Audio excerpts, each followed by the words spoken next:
Hey paper crafters, thank you so much for joining me today.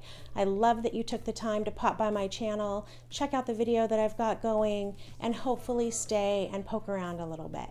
I'm really excited to be able to offer some videos now and then and share my love of paper crafting. So I hope you find something that you enjoy and come back to see me another time. Bye-bye. Hey paper crafting friends, thanks for tuning in today. I've got something a little bit different for you today because I want to share something I discovered more as an opportunity to solve a problem than anything else. So I know we all come up on moments when we need a certain supply and don't have it, and then we need a quick fix. So I'm going to share my quick fix with you. I was working on a really cool, close to my heart kit not too long ago, really beautiful. It was a page layout kit, like a workshop. It had some instructions, and it called for a Lagoon shimmer brush, which I didn't have. And I love their shimmer brushes. I'm just going to remind you what those are real quick. So this one is, I'm thinking it's mint. It's kind of funny. They actually don't have the colors on them, but if you look at the end, I think it's mint. Once you have taken off the protective seal from these, you can just squeeze a little bit onto a piece of paper or something. I'm just using a stamping block. You make a little puddle. You can color with them if that's what you want to do. You can get some ink in the tip and you can splatter with them, okay? And just create some little shimmery splatters. The directions that I was following actually called for creating those kind of shimmery splatters. And I just didn't have a shimmer brush in the color that it was calling for. And I thought, gosh, what can I do instead? So I have this product that a friend gave me. It's from Spectrum Noir, and it's called Sparkle, okay? And this one is just clear. It's called Crystal Clear. The bottom, you can see it's got all this kind of shimmery dust. So let me just share with you what I did. I shook this up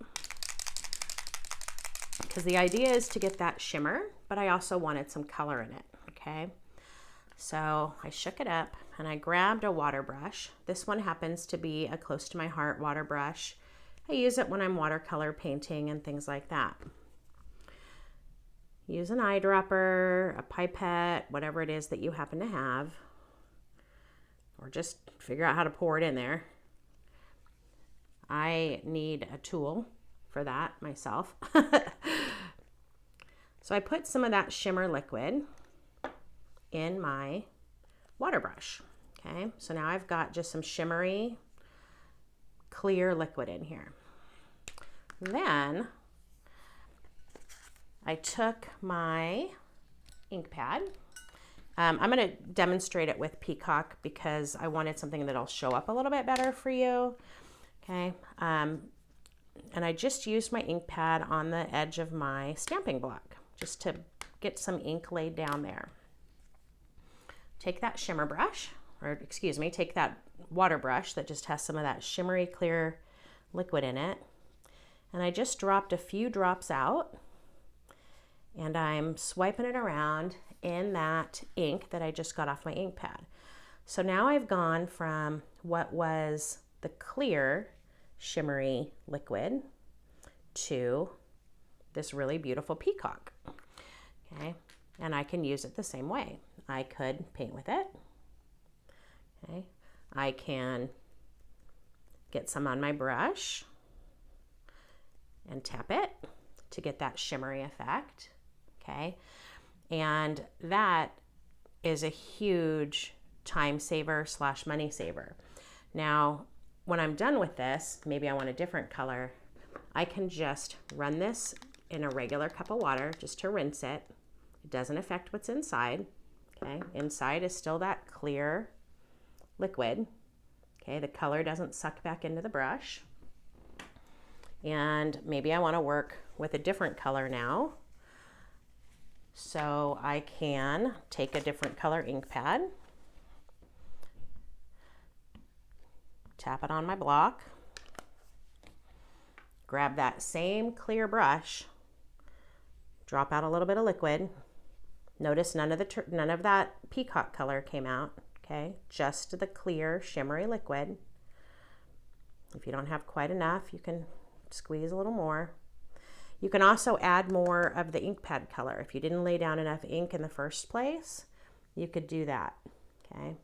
So I can paint with it or do that same splatter technique, okay? I love the Close to My Heart brushes. I'm not saying I don't. I really do. I'm a big fan. But I was not willing to wait days and days for that to come for this specific project. And I wasn't willing to pay the shipping when I just wanted one thing. Does that mean I won't ever buy the Lagoon Shimmer Brush? Nope, I might. But I found a cool, quick fix that does give me another opportunity. So let me see. I'm going to try to hold this up, clean up my mess here. These are great. You can literally just run them under the water in your sink and mess gone. So love that. I was hoping I could give you a close-up look at the shimmer that's in here so you could see that there's just as much shimmer in these substitute methods as there is in the original product. So I don't know if you can see that, but that is my tip for today. So I know it's not a typical video for me, but I figured there's more than just me out there needing to problem solve now and then. So hopefully this was helpful to you, and I look forward to seeing you on my channel again soon. Have a great day. Bye-bye.